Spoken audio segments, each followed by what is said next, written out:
Greetings, peace and blessings. Happy Tuesday. I'm Noon Mama. Well, today is a Mars day, and Mars is the planet that rules our ability to be assertive, to move ourselves through the world. Like the fact that we can walk and stand up and move through the earth, that's Mars. That's Mars. The fact that we can assert ourselves and do things and all of that, that's the masculine principle. It's Mars, and we all have it. If you have a body, if you can move and all that sort of stuff, that's Mars in action. And it moves you through the earth plane. And Mars is currently at the 25th degree of Taurus. And the 25th degree of Taurus, according to The Invisible Garment, go check out that book. It's a really beautiful book, and I love it. I mean, I've been studying astrology for several years, but being able to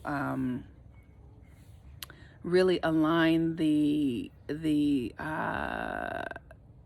degrees with the work is really beautiful, and there's something poetic about it, because the universe truly is a garment that's just wound together and woven together, is what I'll say. And when we can see it from the perspective of knowing that everything is a part of the garment, we can, it allows us to be art. And that's what Taurus is. So Mars and Taurus is the archetype of the artist, or the musician, according to Stephen Forrest. I read lots of astrology books. And this energy is about creation. It's about creating an art. My cat. Can you guys hear that? That's Osset. She is such a. So Taurus is this creative energy. It's about artistry. It's about food and your body and sensuality. The things that we love that really just make us feel alive and feel safe and comforted. The things that that secure us to this earth realm. And Mars at the 25th degree of Taurus is about desire, and the sun is in Pisces and the moon is void. The moon is going to be void all day until tomorrow and the 24th, before it goes into Leo. So the moon is void in Cancer. And so let me not try to say everything at once. I feel like yesterday I felt like my video was completely scattered. That's Mercury retrograde, so my mind is just sort of all over the place because I'm very mercurial.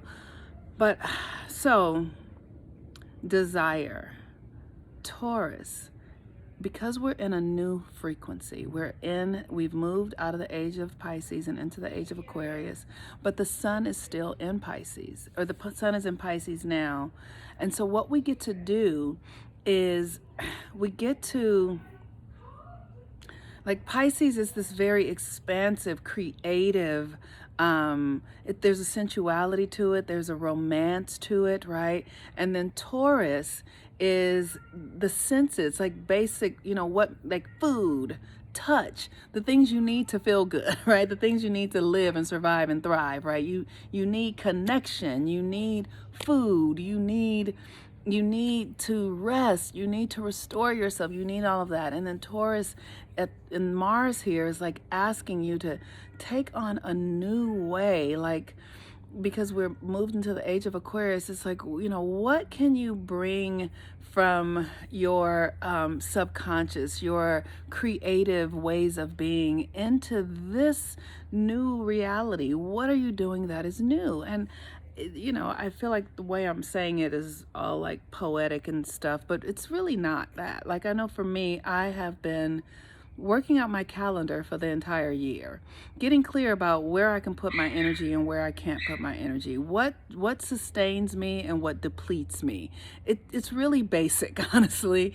But it does require looking at yourself and who you've been. So I'm looking at, like, one of the things that I'm learning that I can do, because Taurus governs the body, is that I can transmute energy through my body.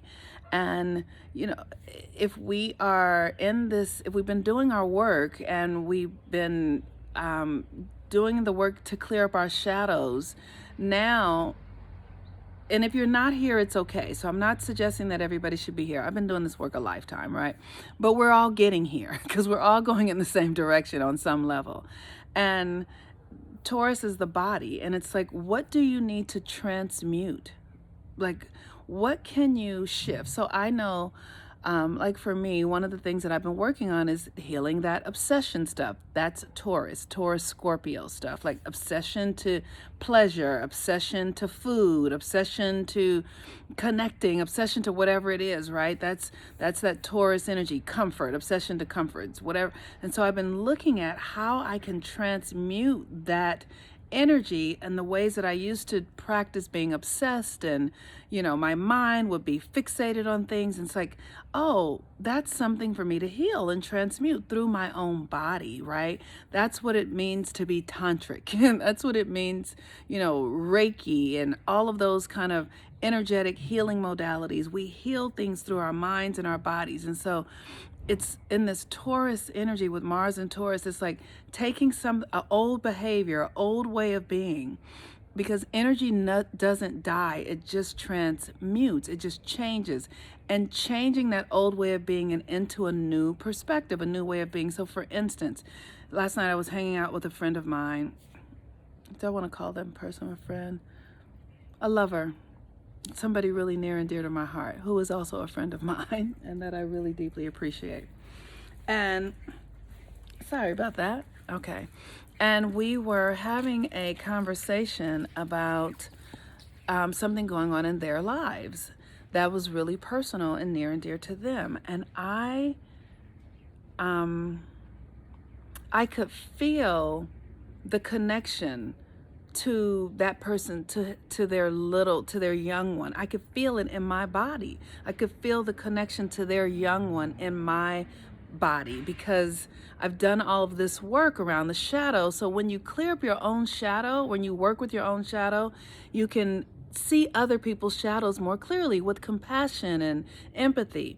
So I was able to just hear them and feel them, and then I could energetically transmute it because I didn't judge it. I didn't make it wrong. I held the space of love, and I was able to literally just transmute the energy. And before we were done in the conversation, we were into another frequency because I had translated it in another way.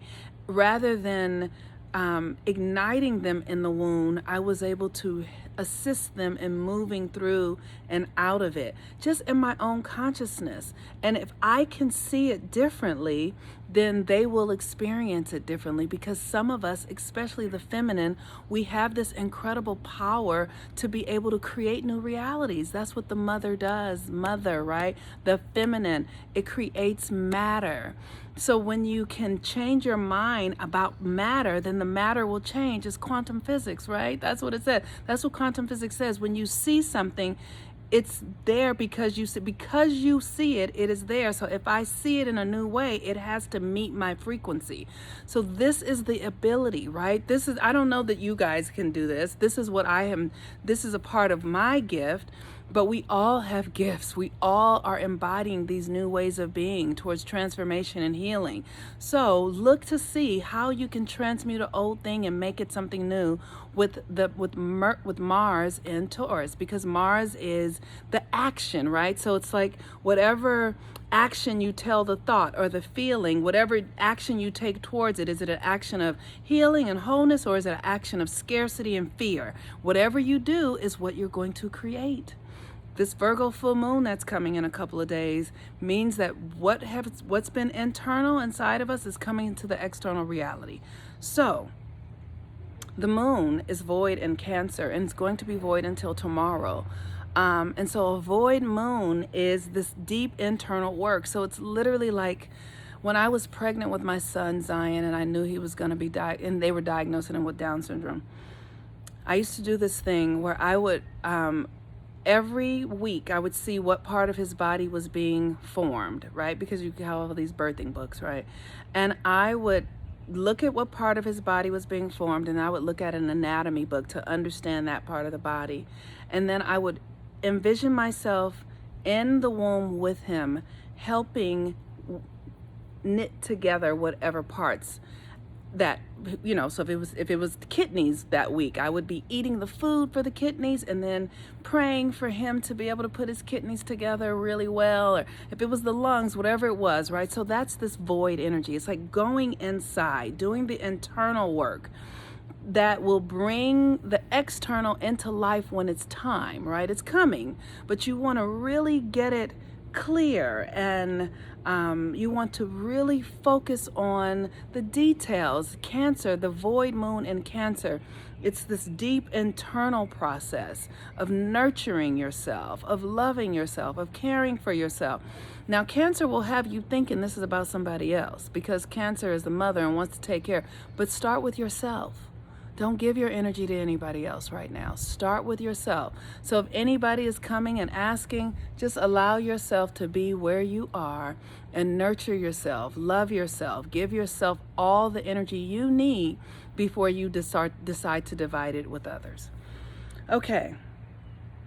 I encourage you to register. We're starting the second cycle of Rebirthing the Authentic Self. Going to have an incredible month around renewing, reviewing, and looking at our relationships, how our relationships are impacting our lives, how we're showing up. Are we authentic?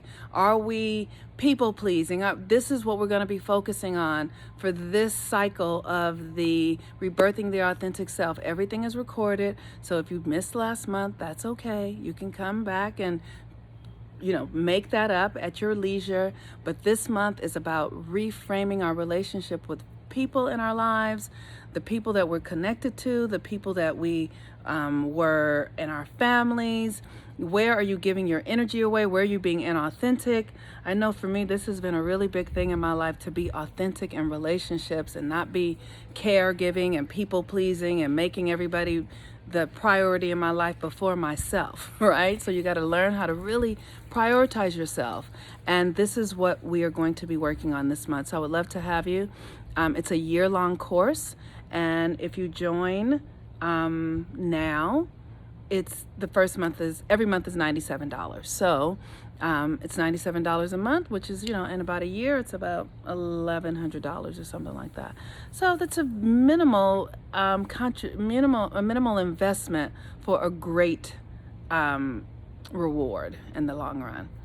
I'm the Moon Mama. Have a wonderful day. I love you all so much. Peace and blessings. Bye-bye.